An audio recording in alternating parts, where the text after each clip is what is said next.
Shalom. Pada saat ini kita akan memulai ibadah kita. Mari kita mengambil sikap saat teduh.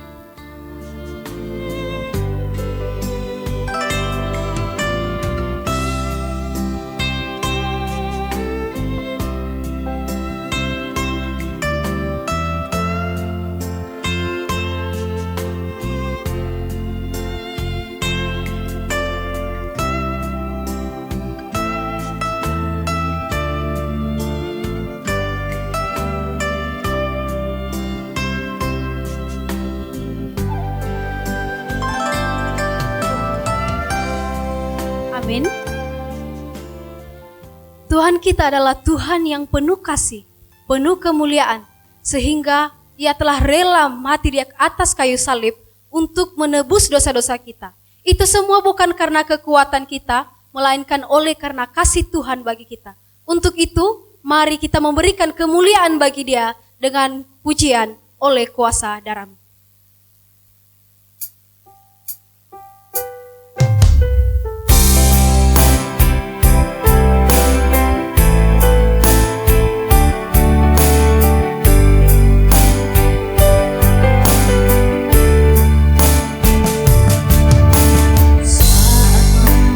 Persembahan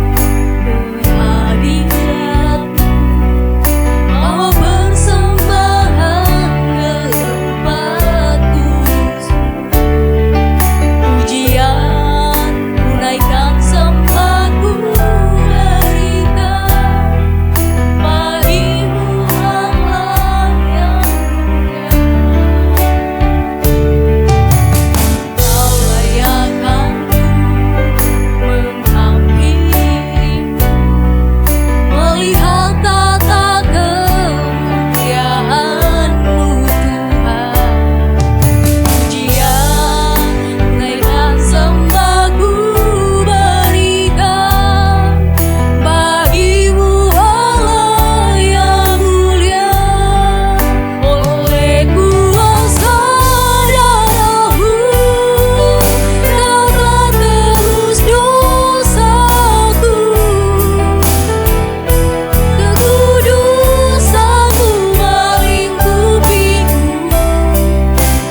Pertolongan kita pagi ini datang dalam nama Tuhan yang menjadikan langit dan bumi serta sekalian isinya. Ia yang memeliharakan kesetiaannya sampai selama-lamanya, dan Ia tidak pernah meninggalkan kita perbuatan tangannya. Turunlah atas saudara semua kasih karunia dari Allah Bapa, damai sejahtera dari Yesus Kristus di dalam Roh Kudus.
Kita berdoa.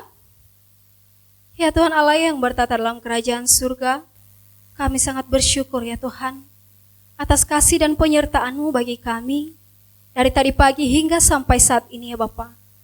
Dan pada saat ini ya Tuhan, Engkau telah memberikan kesempatan bagi kami ya Tuhan untuk masuk ruang kudus-Mu ya Tuhan, untuk beribadah kepada Engkau ya Bapa. Ya Tuhan Yesus Kristus, kami sebagai jemaat-Mu, kiranya Engkau mempersiapkan hati kami ya Tuhan, untuk sungguh-sungguh beribadah kepada Engkau dan sungguh-sungguh memuliakan nama-Mu, sehingga kebenaran firman-Mu yang akan kami dengar ya Tuhan, menjadi berkat bagi kami, bagi sesama kami juga ya Tuhan.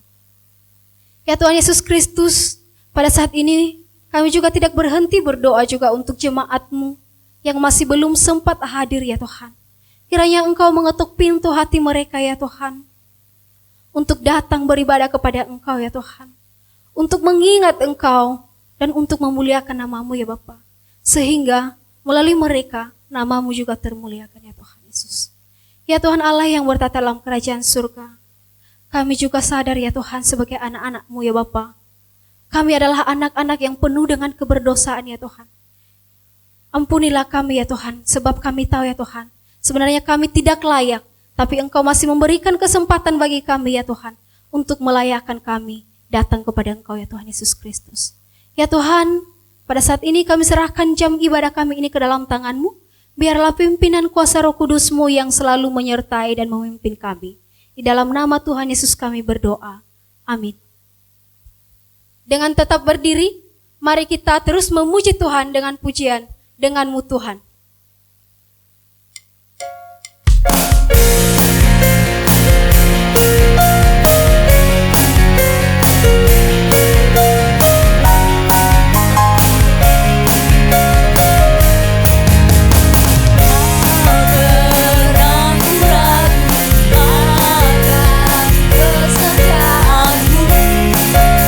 Kau pegang hidupku.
saat ini mari kita mengikrarkan iman percaya kita dengan berkata demikian. Aku percaya kepada Allah, Bapa yang Maha Kuasa, Kali langit dan bumi, dan kepada Yesus Kristus anaknya yang tunggal Tuhan kita, yang dikandung daripada Roh Kudus, lahir dari anak darah Maria, yang menderita sengsara di bawah pemerintahan Pontius Pilatus, disalibkan, mati dan dikuburkan, turun ke dalam kerajaan maut, pada hari yang ketiga bangkit pula dari antara orang mati, naik ke surga, duduk di sebelah kanan Allah, Bapa yang Maha Kuasa, dan dari sana ia akan datang untuk menghakimi orang yang hidup dan yang mati. Aku percaya kepada Roh Kudus, gereja yang kudus dan am, persekutuan orang kudus, pengampunan dosa, kebangkitan tubuh, dan hidup yang kekal. Amin. Kepada jemaat dipersilakan duduk kembali. Pada saat ini kita mendengarkan pujian dari KW. Kepada kaum wanita dipersilakan.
apapun juga. Tapi nyatakanlah dalam segala hal keinginanmu kepada Allah dalam doa dan permohonan dengan ucapan syukur.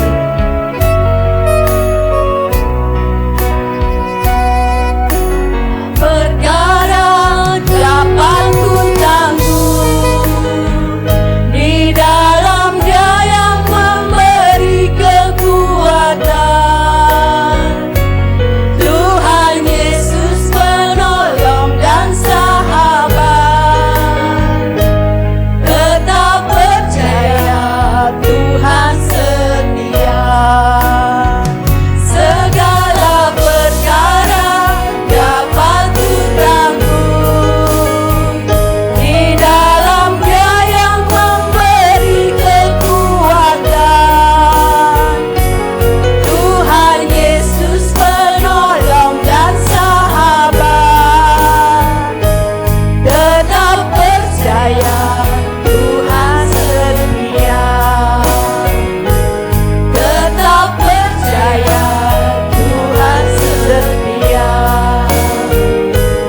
Tetap percaya Tuhan setia.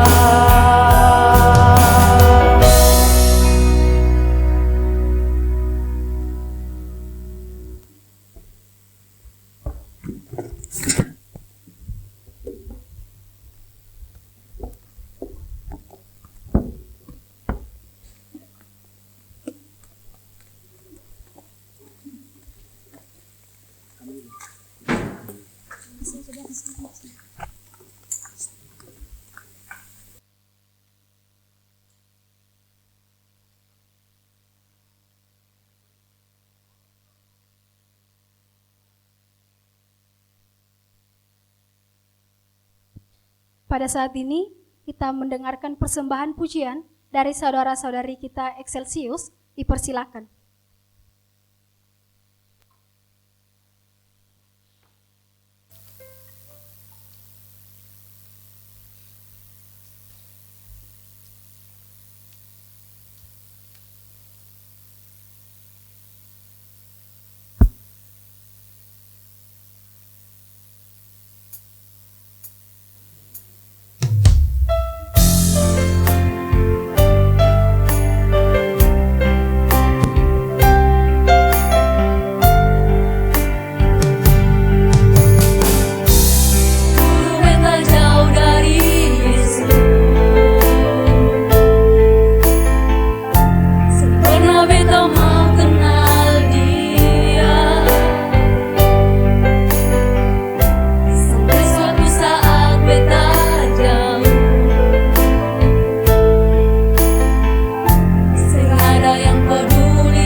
Baik, pada saat ini kita akan mempersiapkan hati kita untuk mendengarkan firman Tuhan yang disampaikan oleh hambanya. Untuk itu, mari kita memberikan kemuliaan baginya dengan pujian penuh begenap.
Saya minta tolong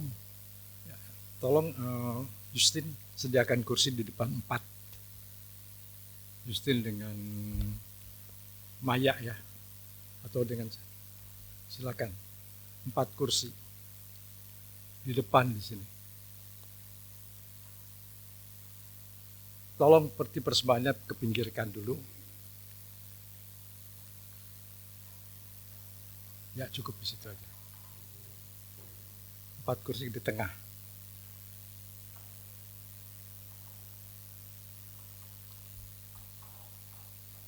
Silakan kembali aja dulu.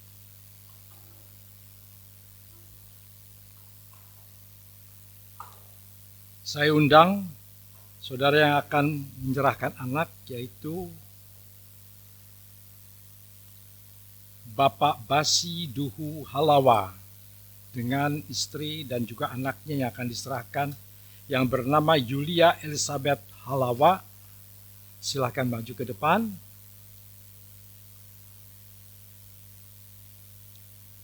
Silakan duduk.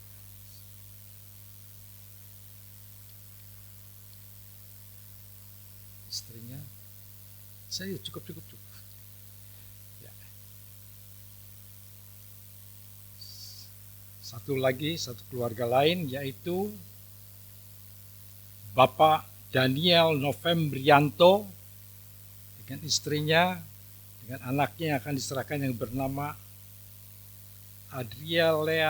Aprilia Agustin.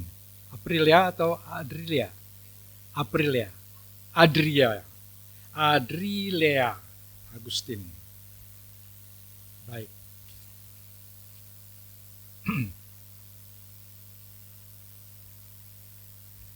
Silakan duduk. Sidang jemaat Tuhan, baiklah kita perhatikan dengan sungguh-sungguh arti penyerahan anak kepada Tuhan menurut Alkitab. Penyerahan anak-anak ke hadirat Tuhan adalah kehendak Tuhan, sebagaimana dinyatakan oleh Yesus dalam Matius 9 ayat 13 sampai dengan 15. Lalu orang membawa anak-anak kecil kepada Yesus supaya ia meletakkan tangannya ke atas mereka dan mendoakan mereka. Tetapi murid-muridnya memarahi orang-orang itu. Tetapi Yesus berkata, biarkanlah anak-anak itu, jangan menghalang-halangi mereka datang kepadaku, sebab orang-orang yang seperti inilah yang empunya kerajaan surga. Lalu ia meletakkan tangannya atas mereka, dan kemudian ia berangkat dari situ.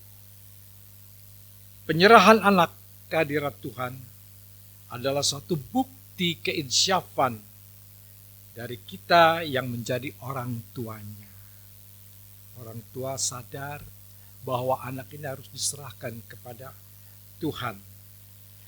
Orang tua tahu dan cemas akan dosa-dosa yang telah diperbuat, tetapi Tuhan sudah menebus di atas kayu salib. Sehingga anak-anak kita pun perlu dikuduskan dengan iman orang tuanya kepada Tuhan. Jadi, saudara sekarang orang tua, dengan imanmu, maka anakmu diselamatkan oleh Tuhan. Ya. Karena suami yang tidak beriman itu dikuduskan oleh istrinya, dan istri yang tidak beriman itu dikuduskan oleh suaminya. Andaikan tidak demikian, niscaya anak-anakmu adalah anak cemar. Tetapi sekarang mereka adalah anak-anak kudus. Ingat, anakmu adalah anak-anak kudus, bukan anak sembarangan. Jadi jangan bilang sesuatu yang buruk. Mereka adalah anak-anak yang kudus. Penyerahan anak ke hadirat Tuhan adalah suatu kegenapan bahwa anak kita pun terhisap dalam segala pusaka perjanjian berkat Allah.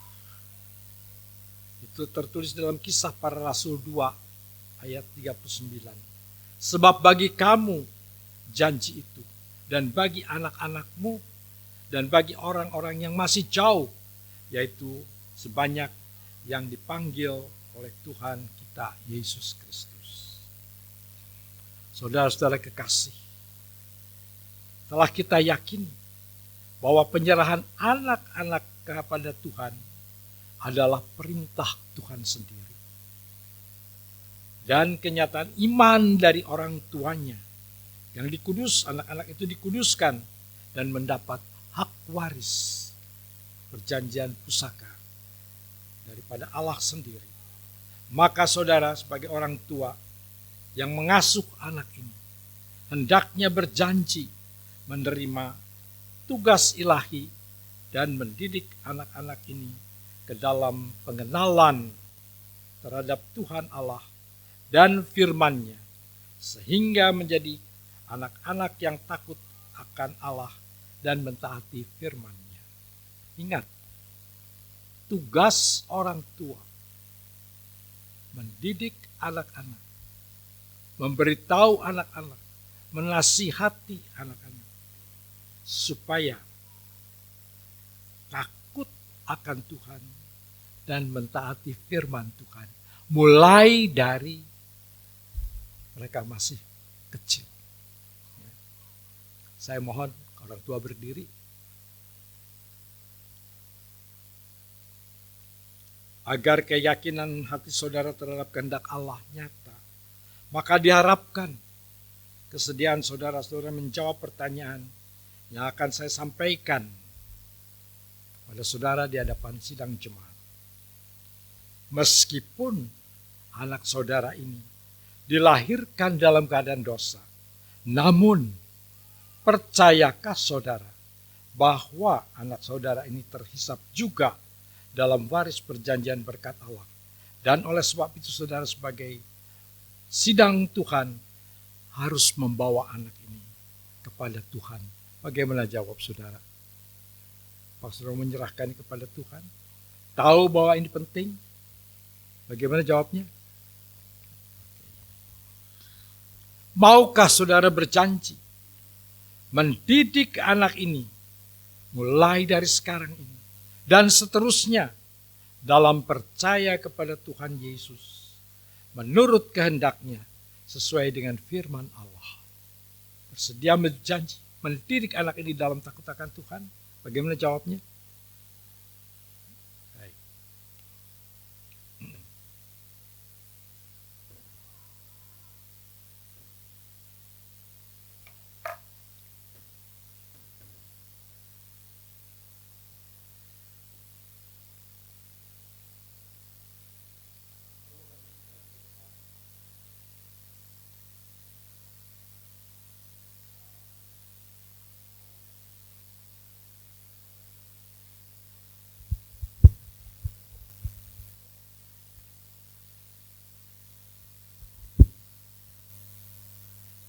Mari saudara-saudara yang lain berdiri bersama-sama mendoakan.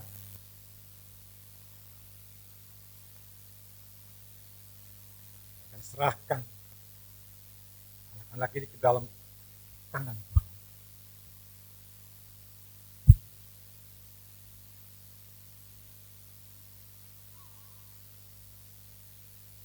Saya hamba Tuhan menyerahkan akan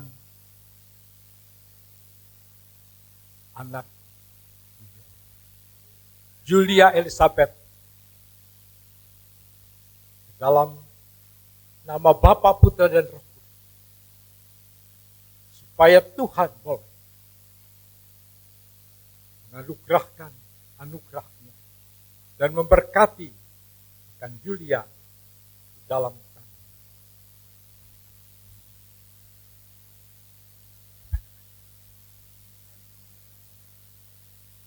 dalam nama Bapa, Putra, dan Roh Kudus, hamba-Mu menyerahkan Adlea dalam nama Yesus, supaya Adlea akan berjalan di dalam pimpinan Tuhan, biar Tuhan yang memberkati akan penyerahan anak ini. Pimpin kedua orang tua di dalam membimbing baik Adlea maupun Julia. Tuhan, urapi hamba-Mu. Engkau tolong berikan hikmat-Mu. Engkau tolong berikan Tuhan urapan-Mu. Berikan Tuhan pada dua orang tua untuk dapat memelihara Adlea maupun Julia dalam anugerah. Berkati pekerjaan daripada Bapak Halawa maupun Daniel. Berkati apa yang dikerjakan, supaya boleh mencukupi kebutuhan hidup daripada anaknya. Terima kasih. Kami serahkan semuanya di dalam tangan. Kami percaya Tuhan yang menolong kelanjutan. Dalam nama Yesus kami berdoa dan bersyukur. Haleluya. Amin.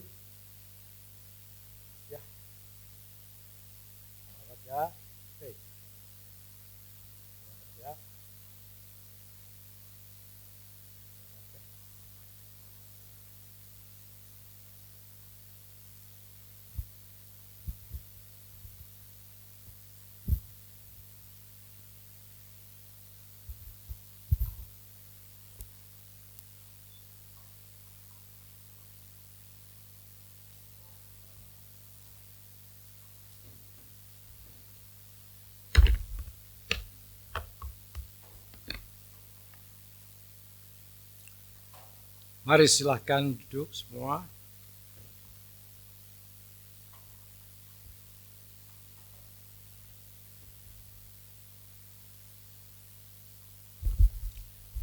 Mari kita masuk di dalam doa. Bapa dalam surga, kami bersyukur Tuhan, kami boleh datang kepadamu. Kami boleh Tuhan hadir di dalam kebaktian. Supaya kami boleh Tuhan memuji memuliakan-Mu. Dan sekarang tiba saatnya kami mau mendengarkan firman-Mu.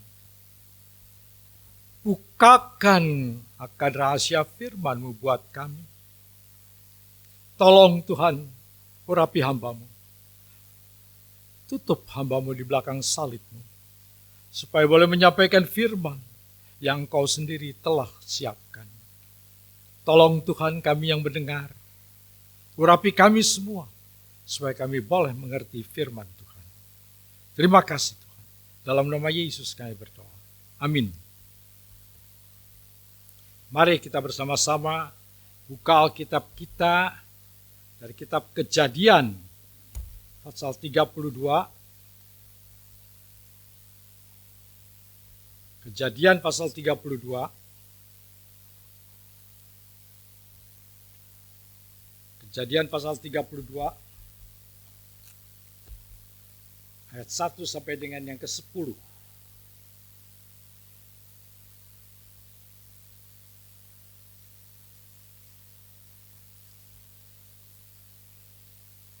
Saya akan membacakannya untuk kita semua. Yakub melanjutkan perjalanannya. Lalu bertemulah malaikat-malaikat Allah dengan dia. Ketika Yakub melihat mereka, berkatalah ia, ini bala tentara Allah. Sebab itu dinamainya lah tempat itu Mahanaim. Sesudah itu Yakub menyuruh utusannya berjalan lebih dulu mendapatkan Esau, kakaknya, ke tanah Seir, daerah Edom. Ia memerintahkan kepada mereka, beginilah kamu katakan kepada tuanku, kepada Esau, beginilah kata hambamu Yakub, aku telah tinggal pada Laban sebagai orang asing dan diam di situ selama ini.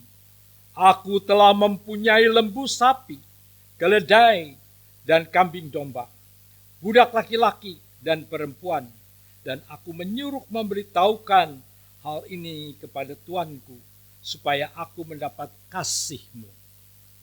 Kemudian pulanglah para utusan itu kepada Yakub dan berkata, kami telah sampai kepada kakakmu, kepada Esau, dan ia pun sedang di jalan menemui engkau, diiringi oleh 400 orang. Lalu sangat takutlah Yakub dan merasa sesak hati. Maka dibaginyalah orang-orangnya yang bersama-sama dengan dia, kambing dombanya, lembu sapi dan untanya menjadi 2 pasukan. Sebab pikirnya, jika Esau datang menyerang pasukan yang satu, sehingga terpukul kalah, maka pasukan yang tinggal akan terluput. Kemudian berkatalah Yakub, ya Allah, ayahku Ishak, ya Tuhan, yang telah berfirman kepadaku, pulanglah ke negerimu, serta kepada sanak saudaramu, dan aku akan berbuat baik kepadamu. Sekali-kali aku tidak layak untuk menerima segala kasih dan kesetiaan yang kau tunjukkan kepada hambamu ini. Sebab aku membawa hanya tongkatku ini waktu aku menyeberangi sungai Yordan ini. Tetapi sekarang telah menjadi 2 pasukan. Sampai di sini pembacaan firman Tuhan. Bersyukurlah bagi kita yang mau membaca firman Tuhan, merenungkannya, dan melakukan apa yang tertulis dalam firman Tuhan itu. Saudara-saudara, pagi ini saya akan berbicara tentang ketakutan dan dendam yang terpulihkan. Sebelumnya saya akan ajak saudara untuk mengajak memperhatikan Esau dan Yakub. Ketika Esau berumur 40 tahun, ketika Ishak berumur 40 tahun, mendapatkan Ribkah menjadi istrinya. Tetapi Ribkah mandul. Ishak berdoa kepada Tuhan agar Ribkah boleh mengandung. Tuhan mengabulkan doa Ishak. Ribkah mengandung 2 anak kembar laki-laki, Esau dan Yakub. Yakub akan menjadi lebih kuat daripada Esau. Esau akan menjadi hamba Yakub. Ini yang kita perhatikan. Esau anak sulung yang mendapat hak berkat anak sulung. Tetapi justru apa yang terjadi? Esau menjual hak kesulungannya dengan sepiring sup kacang merah atas tipu muslihat Yakub dengan segala kecerdikannya. Yakub yang arti namanya cerdik, penuh muslihat, dapat mengelabui Esau. Karena Esau mempunyai nafsu yang rendah, telah menjual hak kesulungannya. Tertulis di dalam Ibrani 12 ayat 16. Esau benar-benar kehilangan hak berkat kesulungan karena Esau salah langkah. Yakub dan Ribkah berperan sangat penting di dalam hidup Yakub. Saudara-saudara, Tuhan mengatakan waktu masih di dalam kandungan yang mendapat hak berkat anak sulung yaitu adiknya, bukan kakaknya. Tapi ketika anak itu lahir, Ishak lebih sayang kepada Esau karena ini adalah anak sulung. Dan Esau selalu membawakan binatang buruan yang disukai bapaknya. Bagaimana dengan Yakub? Yakub lebih suka tinggal di rumah bersama dengan ibunya Ribkah, membantu segala pekerjaan yang harus dikerjakan dan juga akan ternak-ternak yang harus dipelihara. Esau kerjanya berburu. Nah, saudara, kita perhatikan keluarga Yakub, keluarga Abraham, Ishak, ini adalah keluarga anak perjanjian. Orang yang diberkati oleh Tuhan untuk menjadi satu bangsa yang besar.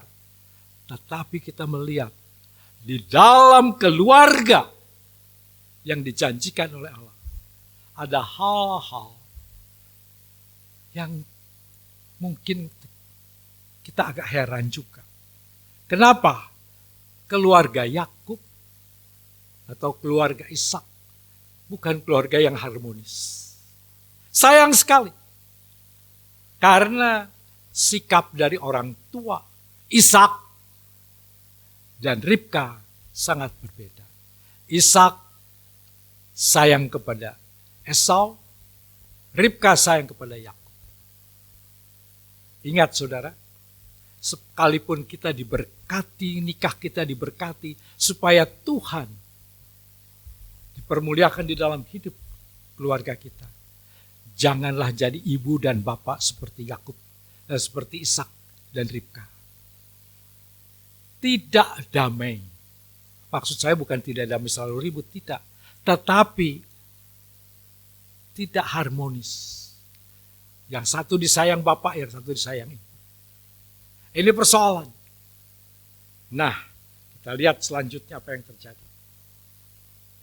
Esau benar-benar kehilangan hak berkat kesulungan karena Yakub dan Ribkah menipu Ishak. Akibatnya memang berhasil menipu Ishak untuk bisa mendapatkan hak kesulungan. Tapi akibatnya Yakub mendapatkan sesuatu yang sangat menyedihkan. Esau marah, Esau dendam. Peristiwa ini membuat sejak saat itu Esau mendendam kepada Yakub. Bukan hanya itu saja. Ribkah berkata kepada Ishak, aku tidak cocok dengan kedua istri dari si Esau. Karena dia menikah dengan orang-orang Kanaan. Yang aku tiap kali merasa berisik. Aku tidak cocok dengan mereka. Aku tidak mau Yakub mengambil istri juga dari orang Kanaan. Suruhlah dia ke Haran untuk ambil istri dari saudaraku, yaitu Laban. Saudara, persoalan dari Yakub di sini bukan hanya sekedar biasa menipu hak kesulungan. Coba perhatikan saudara, menipu hak kesulungan yang seharusnya untuk si Esau, tapi diambil oleh si Yakub. Apakah kalau tidak ditipu Ishak ini, hak kesulungan ini akan tidak diperoleh oleh si Yakub? Coba kita pikirkan. Apakah Yakub dan Ribka kalau tidak menipu Ishak, apakah Ishak memberikan hak kesulungan kepada Yakub? Mungkin kalau kita pikir ini jalan Tuhan. Ini cara Tuhan supaya hak kesulungannya diserahkan. Tidak seperti itu. Tanpa menipu, kalau Yakub jalan benar bersama Ribka jalan benar, pasti hak kesulungan itu akan diberikan dan tidak ada dendam dan ketakutan. Tetapi karena sudah merubah apa yang ditentukan oleh Tuhan, sudah mengatur cara Tuhan, saudara-saudara ingat, jangan pernah kita mencoba mengatur jalan Tuhan menurut kita. Kita seringkali mencoba mengatur jalan Tuhan. Memang kelihatannya sepertinya benar, padahal tidak. Ribka dan Yakub mencoba mengatur jalan Tuhan untuk mendapatkan berkat hak anak sulung itu. Akibatnya sangat mengerikan, sangat sakit. Saudara tidak pernah baca lagi nama Ribkah setelah itu, bukan? Coba saudara perhatikan, nama Ribkah tidak disebutkan lagi. Mungkin Ribkah meninggal terlebih dahulu. Ribkah tidak pernah bertemu lagi dengan Yakub setelah Yakub pergi ke Haran. Ini satu hal yang sangat menyedihkan. Putus hubungannya. Bukan hanya dengan Yakub saja, dengan Esau pun putus. Jadi hati-hati saudara. Jangan suka mencoba merubah cara Tuhan. Ya. Apa yang dilakukan oleh Ribka, satu hal yang salah. Yakub melarikan diri ke Mesopotamia. Ishak bilang, pergilah. Ribka bilang, pergilah pada kakakku. Nah sekarang kita lihat hidup Yakub. Hidup Yakub di Haran bagaimana? Saudara coba perhatikan. Yakub ini adalah anak seorang kaya raya. Coba perhatikan. Hidup Ishak ini sangat-sangat kaya. Luar biasa kaya. Tetapi sangat menyedihkan. Anak yang disebut-sebut anak pilihan justru tidak mendapatkan warisan. Ketika pergi, apa yang ditulis oleh Alkitab di sini? Kejadian 32 ayat 10. Sekali-kali aku tidak layak untuk menerima segala kasih dan kesetiaan yang engkau tunjukkan kepada hambamu ini. Sebab aku membawa hanya tongkatku ini waktu aku menyeberangi sungai Yordan ini. Tapi sekarang telah menjadi 2 pasukan. Yakub harus kerja keras, usaha sendiri untuk bisa mendapatkan akan berkat Tuhan. Jadi dia tidak mendapatkan warisan.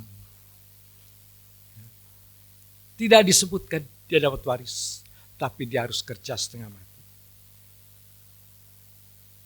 Bagaimana dapatnya Yakub akan segala warisan itu? Ketika Yakub tiba di Haran, di tempat Laban, Yakub yang mendapatkan berkat anugerah Tuhan dan berkat Abraham, menunjukkan sikap yang baik, rajin, mau kerja keras tanpa diperintah. Laban menyukai Yakub, sangat sayang kepada Yakub, karena Yakub mau kerja tanpa diperintah, tahu bagaimana menempatkan diri, tahu bagaimana dia harus hidup sebagai orang asing di situ. Tapi Laban berkata, bagaimana aku tidak bisa menerima engkau hanya begitu saja. Engkau sudah kerja keras. Langsung Yakub bilang, aku cinta kepada anakmu. Nah, sekarang yang menjanjikan ini bukan Laban tapi Yakub. Aku mau kerja 7 tahun untuk mendapatkan anakmu yang kedua, Rahel. Aku menyukai Rahel. Tapi untuk itu aku kerja dulu 7 tahun mempersiapkan diri untuk bisa menikah. Saudara-saudara, pemuda-pemuda, kalau engkau mau pacaran silahkan. Tapi kalau engkau mau mendapatkan istri, sudah siap belum seperti si Yakub? Kerja keras, bukan mengharapkan warisan orang tua. Kerja sendiri, keras kerja. 7 tahun dia kerja. Nah, setelah 7 tahun, dia bilang kepada si Laban, Bapak, 7 tahun sudah lewat, sekarang berikan istriku. Baik, mari kita undang pesta. Buat pesta. Nah, kemudian ada pesta yang besar di situ. Yakub undang semua, Laban undang semua teman-temannya. Apa yang terjadi? Orang Israel kalau menikah tidak seperti kita di sini. Orang Israel menikah, mukanya ditutup oleh cadar tebal sehingga mukanya tidak tampak. Ya, tidak nampak. Jadi tidak kelihatan siapa yang di dalam itu. Nah, si Yakub yakin bahwa yang di belakang cadar itu adalah si Rahel. Wah, sudah senang sekali. Aduh, sudah 7 tahun aku kerja. Aku dapat istri sekarang. Ternyata setelah malam lewat, memang pada saat itu tidak ada lampu seperti kita. Ada pelita pun dipadamkan. Apa yang terjadi?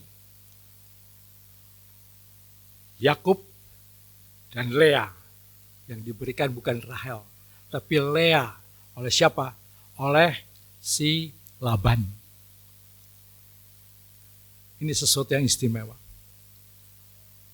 Yakub ahli muslihat, penipu yang hebat, bisa ditipu oleh Laban yang lebih licik lagi.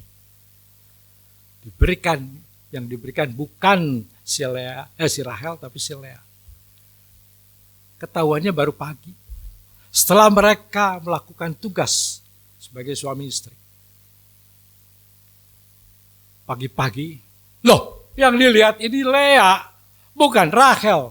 Waduh, bergejolak hatinya. Ini bagaimana? Tetapi ini sudah jadi istri. Sudah bergaul. Apa yang terjadi? Yakub bilang kepada Laban, kenapa engkau berikan bukan istriku? Engkau berikan Lea. Nah, si bapak yang namanya Bapak Laban ini tahu memilih mantu yang baik. Tahu bagaimana dapat mantu yang baik itu harus seperti apa. Ini mantu baik. Belum tentu mantu-mantu yang lain akan seperti ini. Aku rela dalam hati. Ya, oke, kata Laban. Sebab begini, tidak pantas kalau adiknya menikah duluan daripada kakaknya. Jadi sekarang penuhi dulu aturan pernikahan di sini 7 hari. Dan setelah itu aku berikan Rahel kepadamu menjadi istrimu. Tetapi, nah sekarang ditipu lagi. Yang 7 tahun pertama Yakub yang bilang aku mau kerja. Tetapi tambahan yang ini, tetapi engkau dapatkan si Rahel 7 tahun harus kerja untukku. Karena cinta sama si Rahel, ya sudah, aku mau langsung. Tapi sekarang diberi dulu istrinya, baru kerja 7 tahun. Nah saudara, kita lihat betapa ironisnya keluarga yang menjadi bangsa pilihan ternyata ada intrik di dalamnya. Ada sesuatu yang kadang-kadang kita tidak bisa mengerti. Saudara-saudara, di dalam hal ini kita perlu tahu bahwa tidak ada manusia yang sempurna. Tuhan bisa memilih akan orang-orang yang dipilihnya. Tetapi orang yang dipilih ini seringkali tidak sempurna. Selalu ada cacat dan kekurangan. Dan Tuhan sedang mempersiapkan satu bangsa yang besar, Israel, melalui keluarga Yakub. Dan yang luar biasa di sini, sekalipun Lea dan Rahel saling berebutan kasih daripada Yakub, tetapi mereka hidupnya bisa bersama-sama. Nah, ini yang istimewa. Anak-anaknya berbarengan, berdampingan, main biasa, tidak ada persoalan, damai semua. Kalau kita perhatikan ini satu hal yang luar biasa. Ini akan menjadi satu bangsa Israel yang diberkati oleh Tuhan. Dari situ kita akan melihat selanjutnya. Setelah 14 tahun lewat, Laban bilang, kau sudah 14 tahun. Dan Yakub bilang, aku harus pulang kepada orang tuaku. Aku rindu pada orang tuaku. Dan Tuhan bilang, aku harus kembali. Laban bilang kepada Yakub, engkau belum punya apa-apa. Sekarang bagaimana aku membayar upahmu? Apa yang terjadi, saudara? Yakub berkata lagi, baik, aku akan dapatkan domba-domba dan hartamu melalui apa yang sekarang ditentukan oleh Laban. Laban bilang, anak domba yang berbintik-bintik, berbelang-belang, dan yang hitam, itu nanti kalau lahir, itu milikmu. Dan yang tidak berbelang, itu miliknya Laban. Disetujui oleh Yakub. Baik, aku terima. Saudara, perhatikan di sini. Kalau kita perhatikan, luar biasa. Yakub ini orang yang cerdik, pandai. Waktu dia menjaga domba, bukan hanya asal menjaga, tapi memakai akalnya, memakai pikirannya, mengadakan riset, mengadakan penelitian-penelitian, bagaimana supaya anak-anak daripada ternak binatangnya ini banyak, supaya ternaknya berhasil banyak, dan bagaimana supaya punya anak yang belang-belang, yang bulunya putih, yang berbintik-bintik, yang hitam, bagaimana dipelajari, diteliti oleh si Yakub, dan Yakub mengerti cara itu. Jadi sebelum saat itu Yakub sudah penelitian dulu, Yakub sudah ngerti. Saudara tahu yang namanya Mendel? Siapa tahu Bapak Mendel? Ada yang kenal dengan Bapak Mendel? Bapak Mendel, kenal nama Bapak Mendel? Ini terkenal baru belakangan ini di dalam ilmu kebakaan. Ya, hukum Mendel berlaku sekian tahun baru. Padahal sudah diteliti oleh si Yakub. Bagaimana Yakub melakukan hukum kebakaan, yaitu hukum genetika. Baru sekarang di sini, tetapi zaman itu sudah dilakukan. Setelah itu hilang. nggak tahu. Baru ada lagi belakangan ya, tentang ilmu genetika. Nah sekarang kita lihat Yakub mengerti bagaimana supaya anaknya berbelang-belang, berbintik-bintik, hitam, putih. Dia mengerti itu semua. Nah di sini dengan tipu muslihatnya lagi, dengan segala kecerdikannya, dia bisa mendapatkan harta dengan cara yang cerdik. Tapi ingat saudara, sekalipun kita bisa memperoleh akal kita, jangan curang, jangan licik, jangan nipu. Yakub pada saat bekerja mula-mula dia tidak menipu. Tetapi setelah mengerti dia harus mendapatkan harta, bagaimana caranya? Nah inilah yang dilakukan oleh Yakub. Memang Yakub ini muslihatnya luar biasa. Dia punya akal, dia punya pengertian, dia punya penelitian dipakai. Dan akhirnya Yakub mendapatkan banyak. Sehingga Laban, loh kok bisa begini banyak? Nah Laban mulai berbeda. Tampaknya berbeda kepada Yakub. Dan kemudian Tuhan berkata, pulanglah engkau kepada orang tuamu, kepada kaummu, pulang. Dan Yakub, di sini terjadi lagi kekeliruan besar, kekeliruan yang salah dari Yakub. Yakub pergi dengan cara-cara yang tidak terpuji, kabur, membawa anak istrinya kabur. Bagaimana caranya? Dia bilang kepada Rahel dan juga kepada Lea, aku lihat tampak daripada orang tuamu sekarang berbeda kepadaku sekarang. Wah, Yakub ini orang yang pintar bicara. Dijelaskan, meyakinkan Rahel dan Lea bahwa Yakub sudah diperlakukan tidak adil oleh Laban.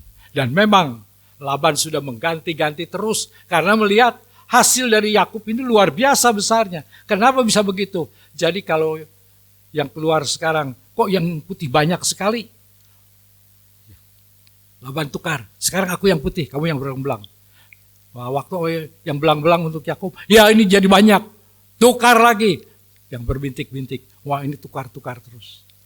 Perjanjiannya ditukar terus oleh Laban.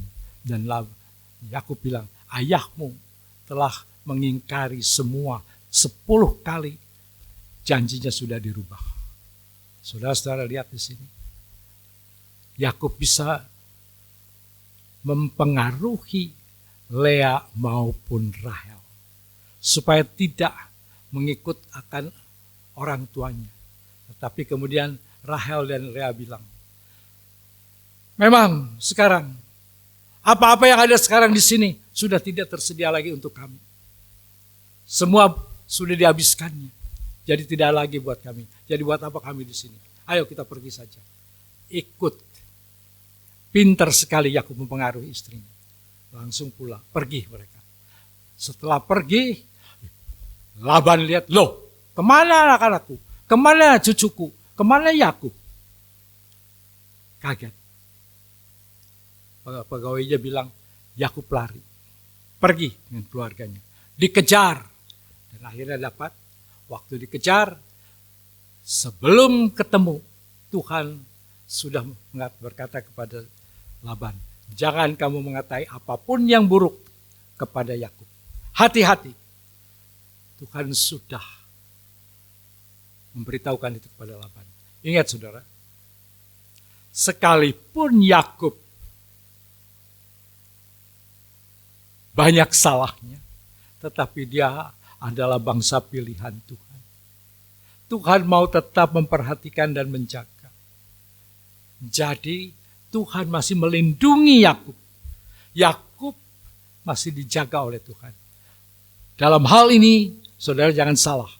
Tuhan tidak menyukai cara menipu Laban. Cara licik daripada Yakub. Tuhan tidak setuju dengan itu. Tapi Tuhan mengasihi akan Yakub karena janjinya kepada Abraham. Jadi ini harus diperhatikan.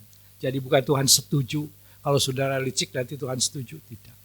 Ingat saudara, setiap usaha yang kita kerjakan, sekalipun kita mampu, jangan pernah licik. Jangan pernah tidak jujur. Kerjakan dengan baik. Tuhan tidak menyertai kalau kita tidak jujur.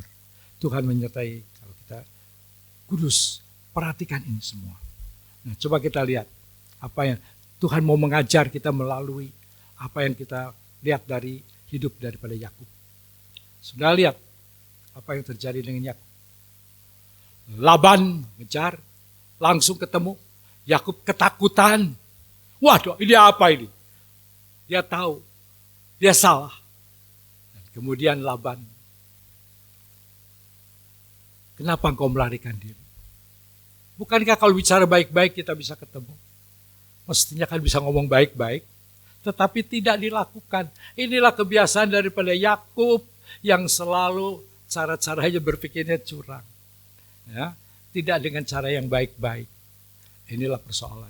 Jadi saudara-saudara, segala sesuatu itu dapat diselesaikan dengan bicara yang baik-baik. Jangan main tubruk saja. Nah, tapi Tuhan melindungi Yakub. Kemudian Yakub mengambil batu, buat tugu di situ. Kemudian berkata kepada Laban, ini ada batu, tugu. Sini. Mari kita akan buat satu perjanjian. Nah di sini licik lagi. Ada lagi saja akalnya si Yakub. Mari kita buat perjanjian. Apa perjanjiannya? Ini batu tugu ini. Nah, perhatikan kita akan berjanji satu dengan yang lain. Engkau jangan melalui batu ini kalau engkau berniat jahat kepadaku. Tetapi aku pun tidak akan melalui batu ini kalau mau berbuat jahat kepadamu. Nah, si Laban berkata demikian. Baik, batu ini aku namakan tugu ini adalah Yegar Sahaduta. Tetapi Yakub mengatakan itu Galet. Ya, ingat, tugu itu namanya Yegar Sahaduta. Kenapa Yakub bilang begini? Ingat, perhatikan ini. Engkau Yakub, jangan ada istri yang lain selain anak-anakku. Kalau engkau mengaibkan akan anak-anakku, engkau berbicara di hadapan Tuhan.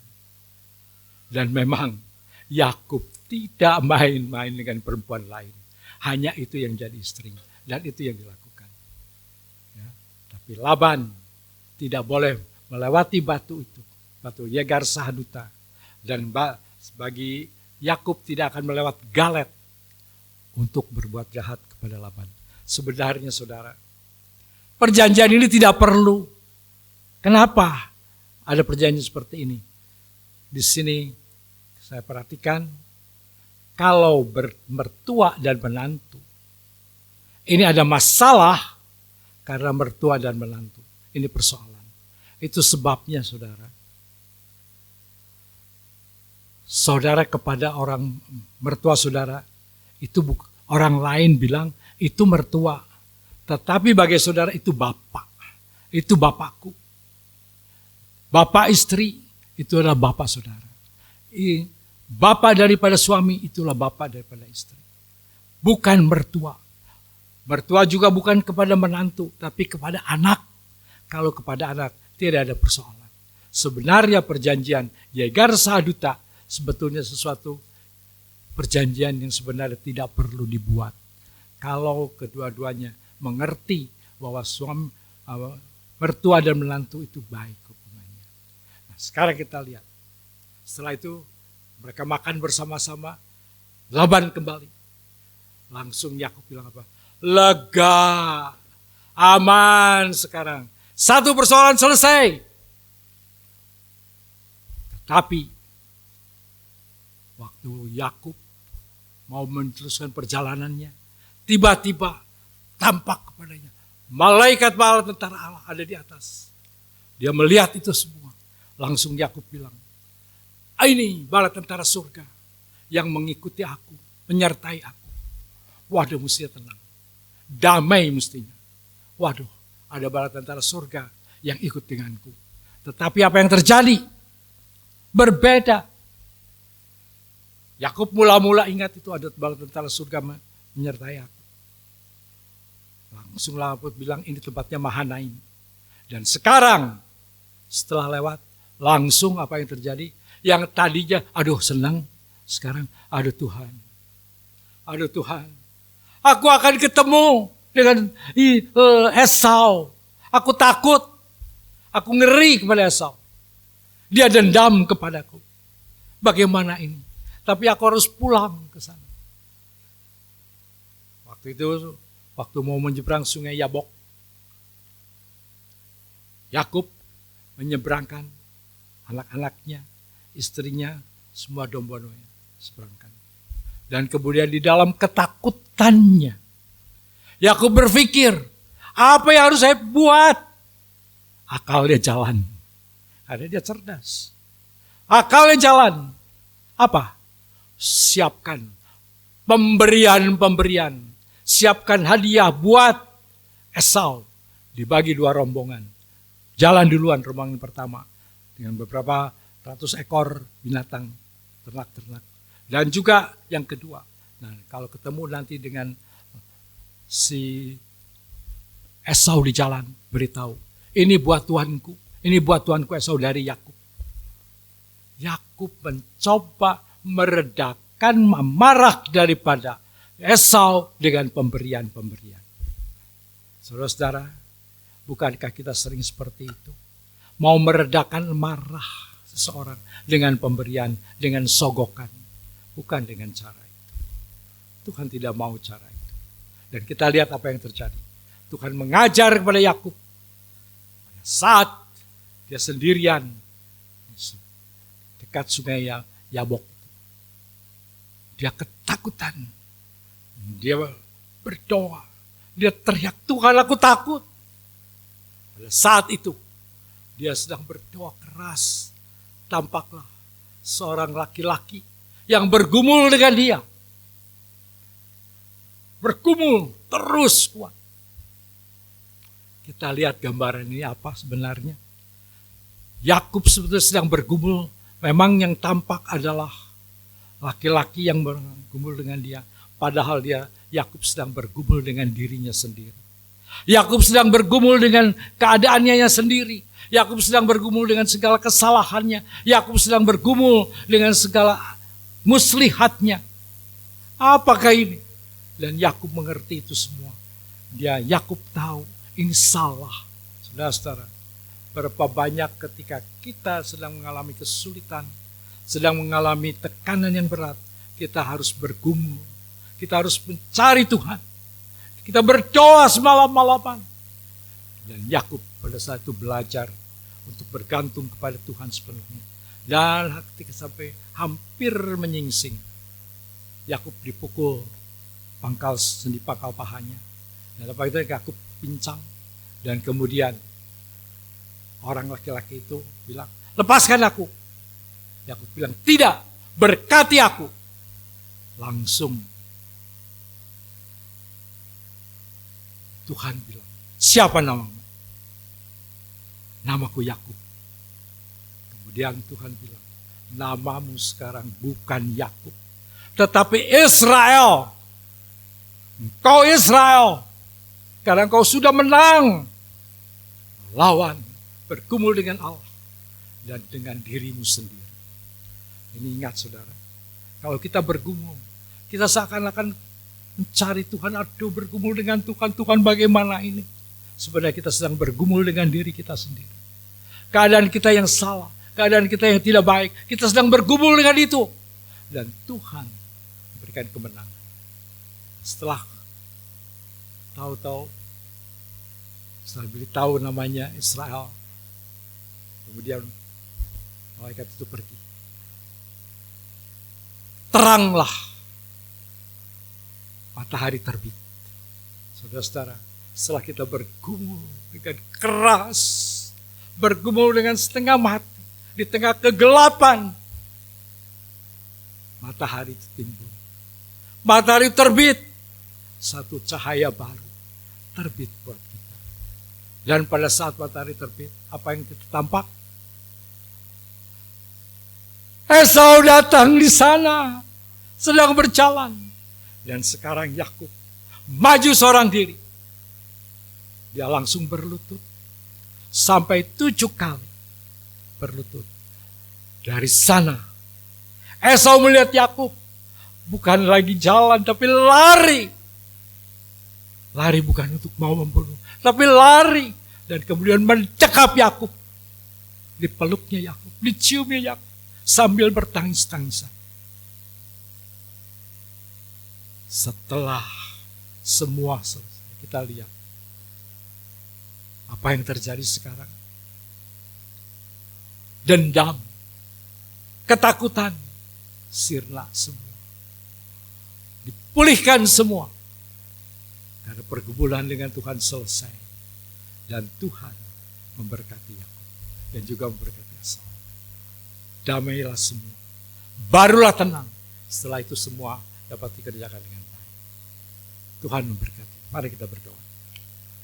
Bapa dalam surga, terima kasih untuk firman Tuhan yang dapat kami bersama-sama merenungkan. Tuhan, seringkali kami hidup seperti Yakub.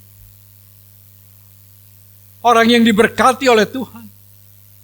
Tetapi kami salah jalan. Kami salah melakukan tindakan.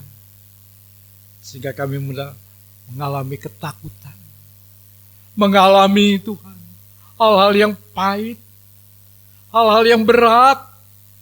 Tetapi Tuhan, Kau mengajar kepada kami. Untuk datang kepada Tuhan. Di dalam bergumul dengan Tuhan. Untuk bisa mengalahkan diri yang salah. Untuk mengubahkan segala sikap-sikap yang tidak benar. Tuhan, Engkau mengubah nama Yakub menjadi Israel.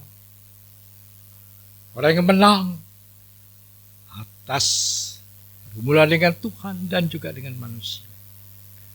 Dan nama Yakub disebutkan adalah putra daripada Allah sendiri. Pangeran daripada Allah sendiri. Terima kasih Tuhan. Tuhan, jadikan ini contoh buat kami, teladan bagi kami untuk belajar hidup dengan benar. Terima kasih Tuhan. Haleluya. Amin.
Shalom, selamat pagi Bapak Ibu Saudara yang terkasih di dalam Tuhan.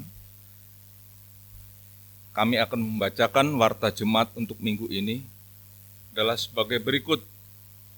Yang pertama, nanti sore pada pukul 17.00 waktu Indonesia Barat ada kebaktian yang kedua. Bagi jemaat yang pagi ini tidak dapat mengikuti ibadah pagi, maka dapat mengikuti pada ibadah sore hari. Yang kedua, pada tanggal 11 Desember, kami ulangi, pada tanggal 11 Desember, ibadah diadakan hanya satu kali, yaitu ibadah pagi saja dan sore hari akan diadakan Natal sekolah minggu. Harap jemaat memperhatikan. Jadi kami ulangi, pada tanggal 11 Desember, ibadah hanya diadakan satu kali. Berarti sore tidak ada ibadah, tetapi sore hari akan diadakan Natal sekolah minggu. Harap jemaat memperhatikan. Yang ketiga, Natal umum Gereja Isa Al-Masih Jemur Sari akan diadakan pada tanggal 18 Desember pada sore hari pukul 17.00 waktu Indonesia Barat. Sekali lagi saya sampaikan, Natal umum untuk Gereja Isa Al-Masih Jemur Sari diadakan pada tanggal 18 Desember pada sore hari. Jadi tidak ada kebaktian pagi. Dan akan dilayani oleh Ibu Areina dari STT Excelsius.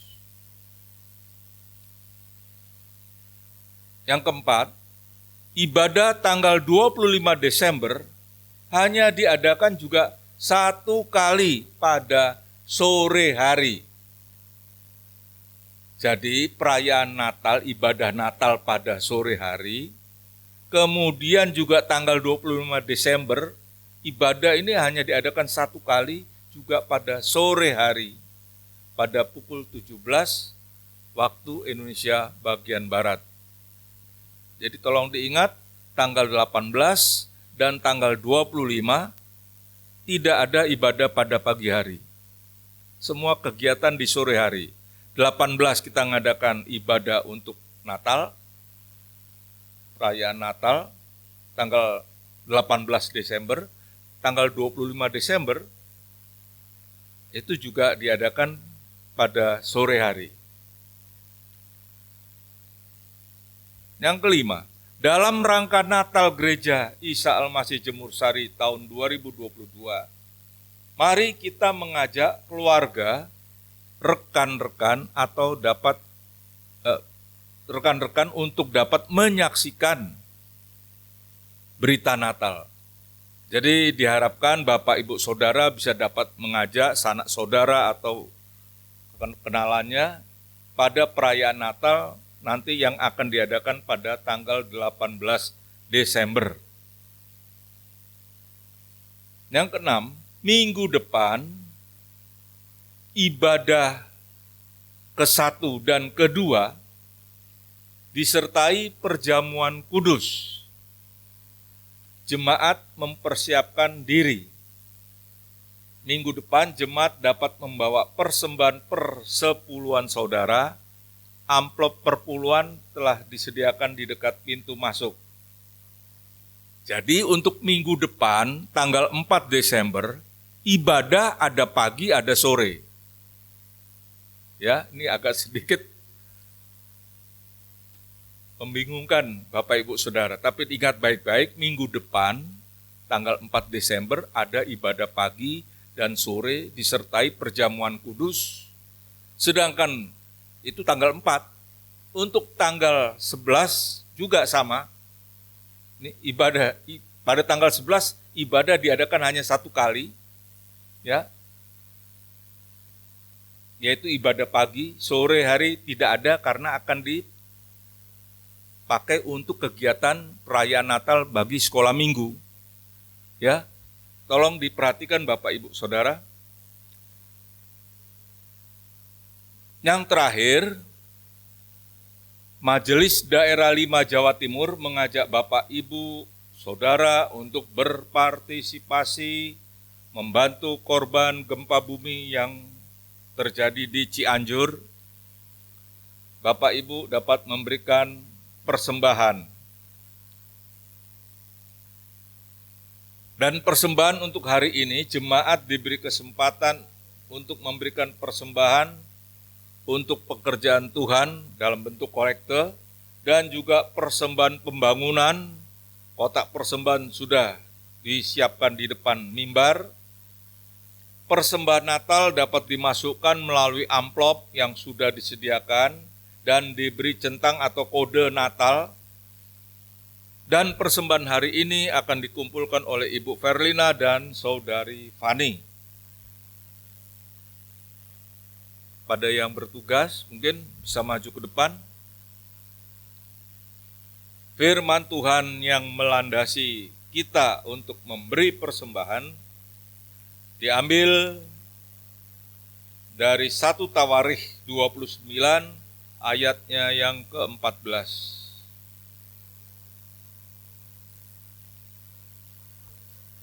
Demikian firman Tuhan. Sebab siapakah aku ini dan siapakah bangsaku, sehingga kami mampu memberikan persembahan sukarela seperti ini, sebab daripadamulah segala-galanya, dan dari tanganmu sendirilah persembahan yang kami berikan kepadamu. Mari kita berdoa untuk persembahan yang akan dijalankan. Kembali kami mengucap syukur kepadamu ya Tuhan. Kau telah memelihara kehidupan kami dari hari lepas hari. Terima kasih Tuhan atas pemeliharaan Tuhan. Kau telah mencukupi akan segala kebutuhan kami. Terima kasih atas berkat-berkat yang sudah Tuhan berikan kepada kami. Kini tiba saatnya bagi kami untuk mengembalikan sebagian dari berkat yang kami terima. Berkati persembahan ini Tuhan, agar persembahan ini dapat dipakai untuk pekerjaan Tuhan di tempat ini. Terima kasih Bapa. Dalam nama Tuhan Yesus, kami sudah berdoa. Amin. Sementara persembahan dijalankan, kita menyanyikan dengan pujian, "Di sini aku bawa Tuhan."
Saudara untuk bangkit berdiri.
Mari kita berdoa untuk mengakhiri kebaktian pada pagi hari ini. Kembali kami ucap syukur kepadamu ya Tuhan. Kau telah memimpin kami pada kebaktian hari ini dari awal pertengahan hingga akhir. Terima kasih Tuhan. atas penyertaan dan pimpinan Tuhan pada pagi hari ini. Kami bersyukur dan berterima kasih atas firman yang sudah kami dengar pada pagi hari ini. Biarlah firman-Mu boleh terpelihara dan tertanam di dalam hati kami masing-masing, dan boleh kami terapkan di dalam kehidupan kami sehari-hari. Kami berdoa untuk Bapak Gembala Sidang, kiranya Tuhan akan pelihara kehidupannya, keluarganya, cukupi akan segala kebutuhannya Tuhan. Dan untuk jemaat-jemaat tempat ini Tuhan, mereka yang sedang sakit, biarlah Tuhan jamah, Tuhan sembuhkan dari segala sakit penyakitnya. Dan bagi mereka yang sedang mengalami kesulitan hidup, biarlah Tuhan akan membuka jalan keluar. Kami berdoa Tuhan, untuk saudara-saudara kami yang sedang tertimpa bencana, gempa bumi, Cianjur, biarlah Tuhan saja yang akan menolong, biarlah Tuhan yang akan menuntun mereka, menolong mereka, agar mereka boleh tercukupi akan segala kebutuhan mereka. Dan juga kami berdoa Tuhan, untuk persiapan gereja kami akan merayakan perayaan Natal. Biarlah Tuhan saja juga yang akan turut bekerja untuk kami Tuhan, di dalam mempersiapkan, cukupi akan segala kebutuhan yang akan diperlukan pada persiapan Natal itu, sehingga perayaan Natal ini boleh berjalan dengan baik. Dan kami juga berdoa Tuhan, untuk bangsa dan negara kami, pemerintah kami, biarlah para pemimpin bangsa ini, Bapak Presiden dan Wakil Presiden beserta kabinetnya, boleh menjalankan roda pemerintahan ini Tuhan, dengan penuh hikmat dari Tuhan, dan dapat berjalan dengan baik. Terima kasih Bapak, terima kasih. Sebentar lagi kami akan pulang, kami akan berpisah satu sama lain. Mohon pimpinan dan penyertaan Tuhan, agar kami boleh tiba di rumah dengan selamat. Dan kami mengajak Bapak, Ibu, Saudara semua untuk berdoa dengan sesuai yang Tuhan ajarkan kepada kita. Bapa kami yang ada di surga, dikuduskanlah namamu, datanglah kerajaanmu, jadilah kehendak-Mu di bumi seperti di surga. Berilah kami pada hari ini makanan kami yang secukupnya, dan ampunilah kami akan kesalahan kami, seperti kami pun mengampuni orang yang bersalah kepada kami. Dan janganlah membawa kami ke dalam pencobaan, tapi lepaskanlah kami daripada yang jahat. Karena Engkaulah yang empunya kerajaan, dan kuasa, dan kemuliaan, sampai selama-lamanya. Amin.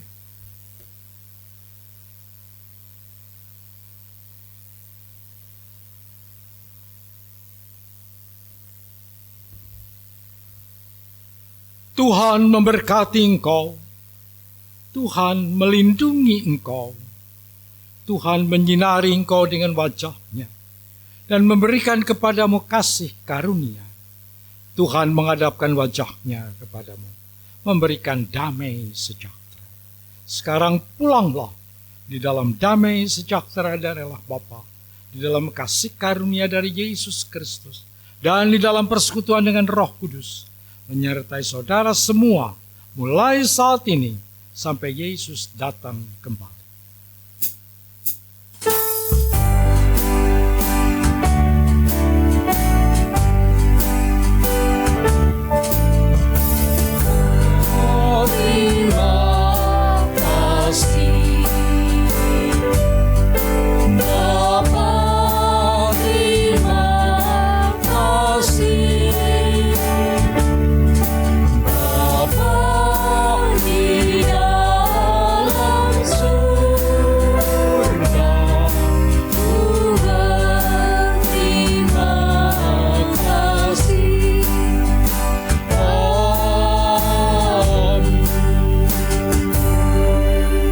Silakan duduk dan doakan.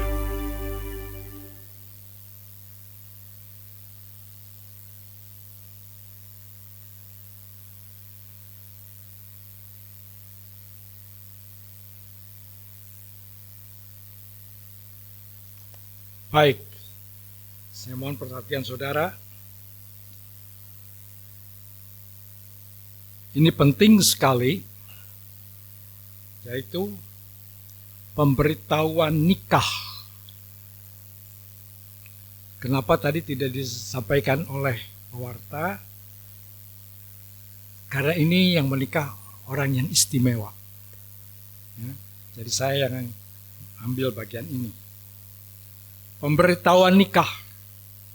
Akan menikah Saudara Darius Lase, STH. Jadi Saudara Darius ini akan menikah.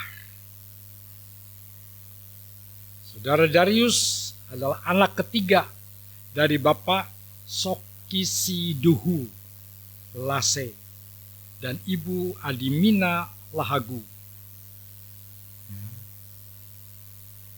Saudara Darius akan menikah dengan Saudari Christine Kurniati, sarjana SN, seni apa? SSN itu kalau nggak salah komunikasi ya. Dan MDiv, anak ketiga dari Bapak Benyamin Widiatmaka Cakradarmana dengan Ibu Tan Agatha Endang Kumala Ningrum Tan Gyokyang. Ya. Nah, pemberkatan nikah pada tanggal 10 Desember hari Sabtu pukul 10 pagi, pukul WIB, tempatnya di GKT New Life Community Church Semarang. Tidak diberkati di gereja ini, tentunya saudara akan tanya kenapa? Karena Saudari Christine ini jemaat di gereja GKT di Semarang.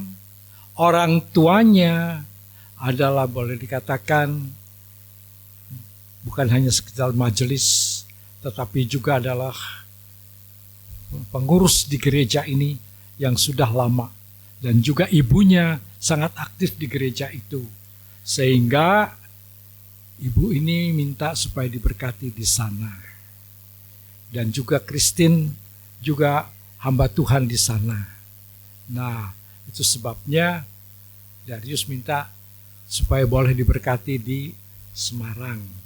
Saya bilang tidak masalah. Ya.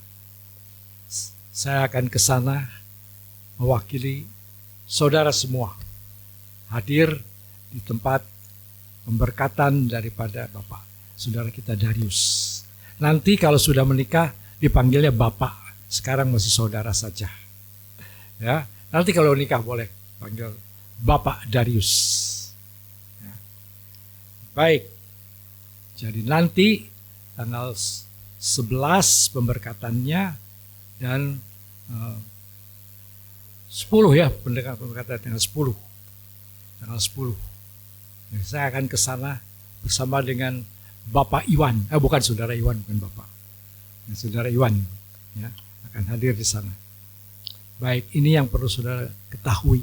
Tetapi setelah itu pada Natal tanggal 18 sore hari kita juga bersama-sama sekaligus merayakan syukuran karena kita punya sekarang hamba Tuhan yang membawa istrinya ke sini dan melayani di tempat ini.